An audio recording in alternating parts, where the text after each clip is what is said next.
我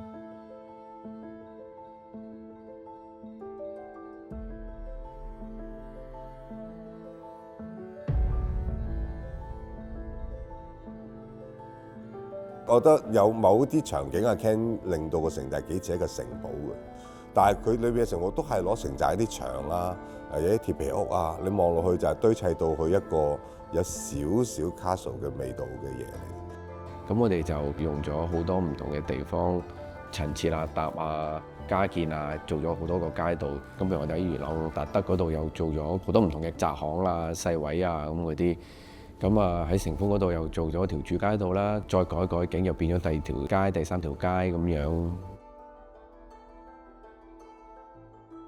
同埋又牽涉方即係可以配合到動作機位打鬥。咁我哋就同大家傾完，可唔可以係做一個我哋嘅移動景片？做咗10幾件，咁就喺個廠裏邊配合戲嘅需要，不停轉變加改啊，從天台跌落去中間樓層再跌落地下，嗰啲景片又改埋可以做埋地下嘅唔同嘅街道。一個講緊係8米闊、7-8米高嘅一個景片，每次移動嗰個工程其實都幾費勁嘅。咁但係當然啦，我哋時間每日現場要拍攝個緊張程度，先要設計到嗰個片係可以即時可以推動啊，移完之後要陳設翻晒所有嗰啲細節。譬如有一場係講樂軍喺2樓嗰度穿梭去揾地方想休息嘅，佢要經過地方又唔少，咁我就用好短時間要陳好晒呢個景，拍完一次再轉一次俾佢走去第二個位。咁呢個係其實最大嘅困難嚟嘅。你呢度爬過去，落2層，龍捲風會幫你啦。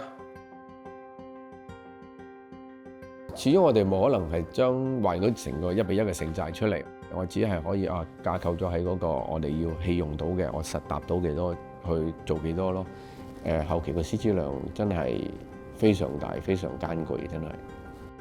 咁我哋喺拍攝之前咧，咁都同導演啊、導演組啊、美術組啊討論下需要拍攝嘅 CG 啦，例如一啲綠布景啊、嗰啲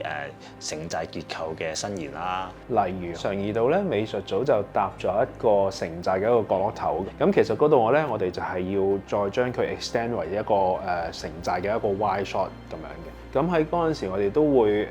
roughly 標咗個城寨 align 翻，即係拼翻對翻齊。究竟個角落對咗之後，其實個城寨應該有幾大啊？望一個咩方向啊？起碼課我哋又好，課美術組，甚至乎拍攝嘅時候，攝影師都好，會比較知道就係遠望向上嚟個 framing 應該係點咧？咁呢啲都係我哋中間入邊嘅溝通。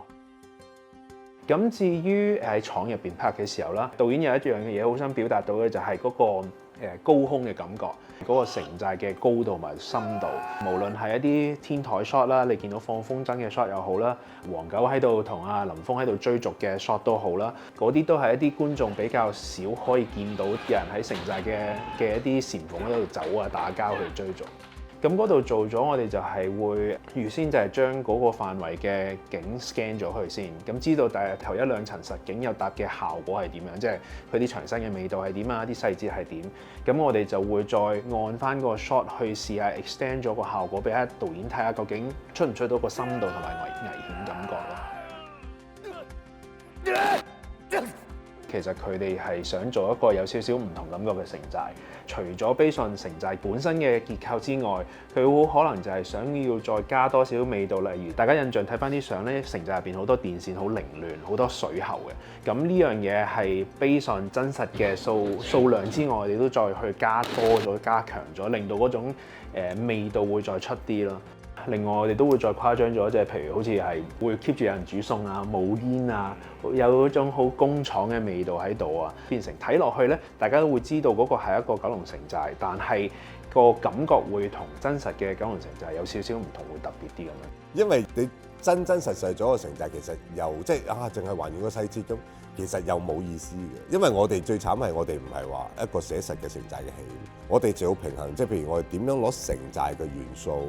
城寨嘅細節去建構咗一啲好舒服地漫畫嘅感覺。但係其實整體個呈現出嚟嘅世界係配合晒所有嘅，譬如攝影師嘅攝影角度啊、導演拍攝嘅手法，加埋動作嘅嘢，係咁樣先叫做呈現到我哋成個城寨今次係出嚟嗰個世界個風格。